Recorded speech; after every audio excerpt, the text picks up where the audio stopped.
welcome back to today's episode on Data Delights. I remain your host, Connie Eze, and today we have something a little sensitive to talk about. Sometime last week, we saw several screenshots about a certain minister who said content creators should register with CSA and pay tax. Um, it raised brows. People didn't really pay attention to it because in the country we are in, if you pay attention to a thing, it becomes a thing. They take it seriously. But before we delve into the real conversation, what is content? Who is a content creator?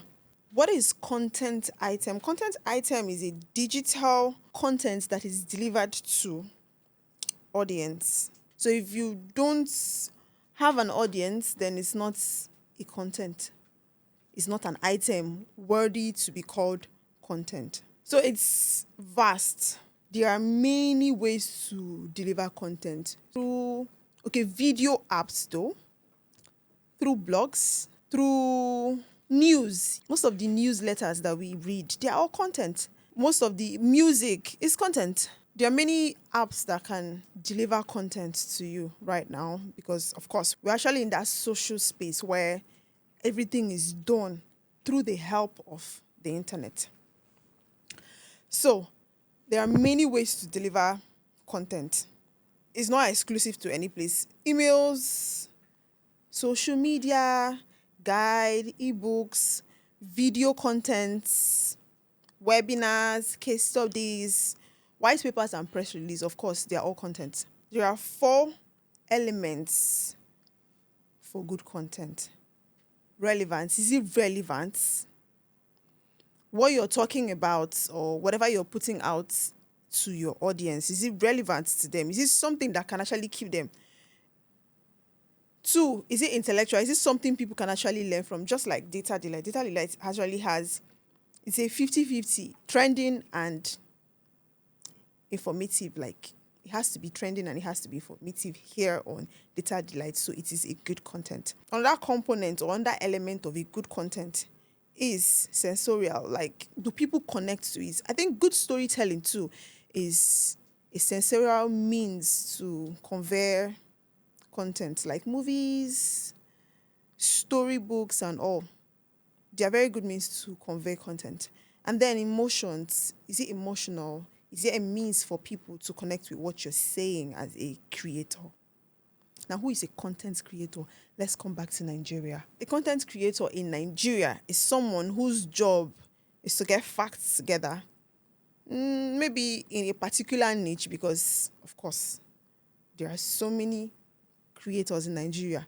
Food bloggers, dancers, comedians, people who say drama, people who come out to just drag people for the fun of it on Facebook. Yeah, they are all content creators. And here in Nigeria, they've been able to work tirelessly to monetize their stay or to monetize their job as content creators. My own concern is, how should a minister who knows that in a country like Nigeria, where everyone is surviving and we do not even have enough jobs for people, we don't have enough jobs to give our own people. These people have gone out of their way to source their own means to work and get paid from other countries. Of course, yes, content creators in Nigeria make a lot of money via creating content, uploading it on different sites. I know many people do not know. Even AudioMark pays their creators. YouTube pays their creators. Facebook pays her creators.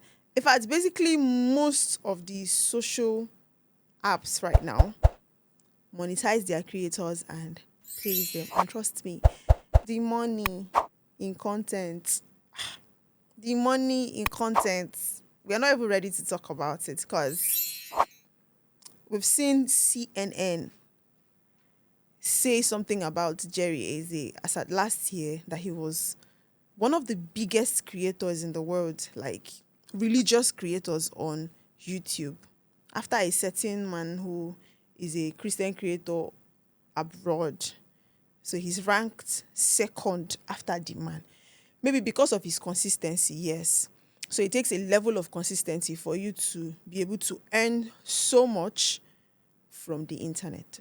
So for CNN to like say something about him and blogs took it up, it should tell you that there is a lot going on the internet space that many people are not really aware of.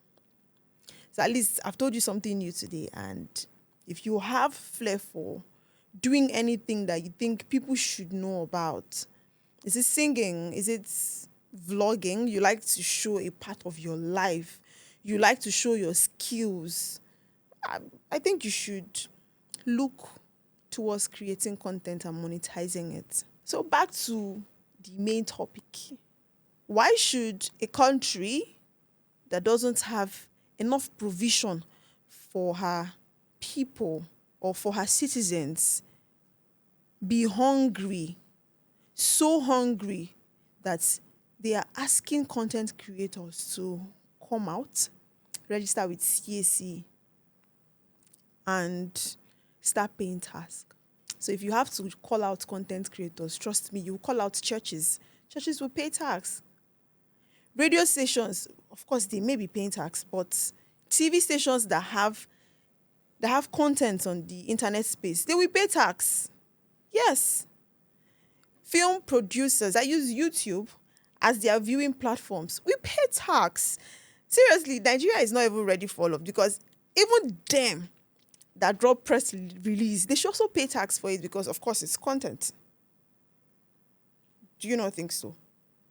Basically, everyone who has a means to earn money or earn a living from social media should be ready to pay tax. That is what he said. But my own concern is, why did he come out to say such a thing? I have the answer. Because content creators are doing a lot. This month, they buy a car, they post it. And they don't just buy cars of maybe 5, 10, 15 million. They buy cars that are worth 100 million and above. And you think people are not going to be interested? You think the government is not going to be interested? They buy cars, they buy houses. Like, this one buys a house this month. In the next 6 months, he's buying another house.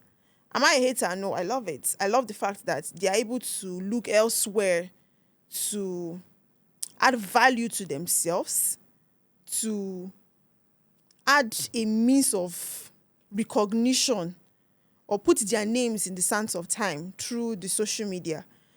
But showing it off is a way of you're calling out for the dogs to come and eat you. That's why I liked when Brain Jotta was asked his net worth, the way he repelled. Like, he repelled like so fast that the question didn't even sink. I think the host on that show didn't even know how to even further the conversation. Another person I admire a lot in the content space is Markangel. Markangel is a big shark in the content space. These are the people who started making content money far back 2016, 2017, and nobody knew about.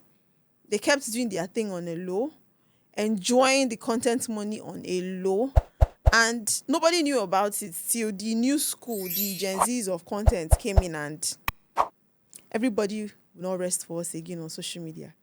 If the content creators were not coming out to show their achievements, yeah, it's good. The achievements they show actually makes other people want to like work hard, actually make other people not depend on the system that has failed us. It's good.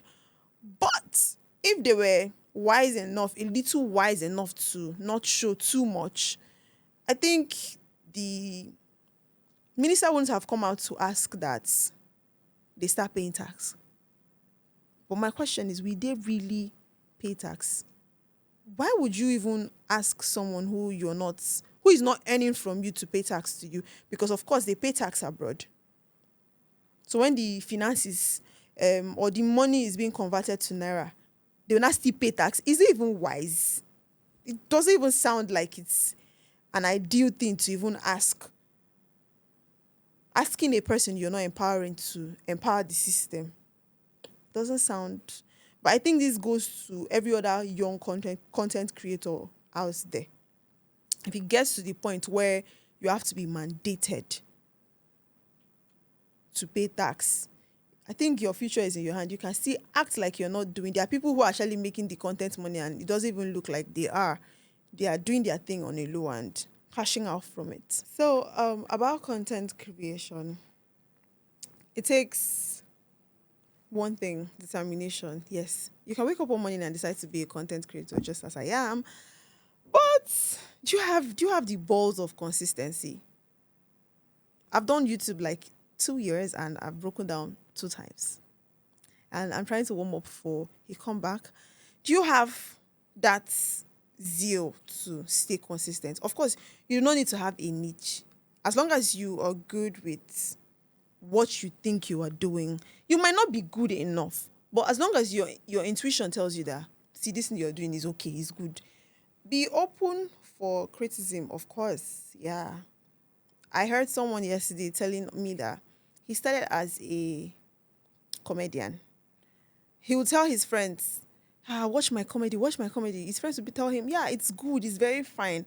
He stepped out, and while he was coming in, he heard his friend tell the other friend that this guy thinks saying they funny. He no say he know they funny. I don't even know why the guy they do this guy thing. He said when he heard it, he was hurt, he cried. But then he told himself that I really want to do this content thing. Since I'm not a good comedian, what else can I do?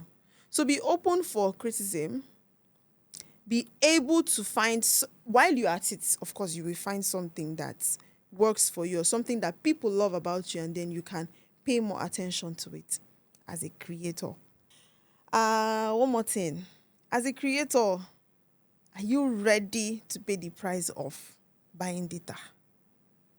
Yeah, you will buy data. You will buy data. I promise you, you will buy data. If you have the balls, of course. Welcome to the world of content creation and cash out. I said cash out. Don't expect to cash out in 1 week. Don't expect to cash out in 1 month. If you expect to cash out in 5 months, sorry, that's too much expectations, my dear. But you will cash out. I promise you. You may not be creating the kind of content that is going to bring you money. You could create something that will make people want your service and then you build them. You could create something that would make, depending on the platform. So you need to make proper research before you do this content thingy. But trust me, the world is waiting for you. Go out there, sell yourself. Thank you for watching today's episode on Data Delight. Do not forget to like, comment, subscribe, and even share. See you same place, same time, same day next week.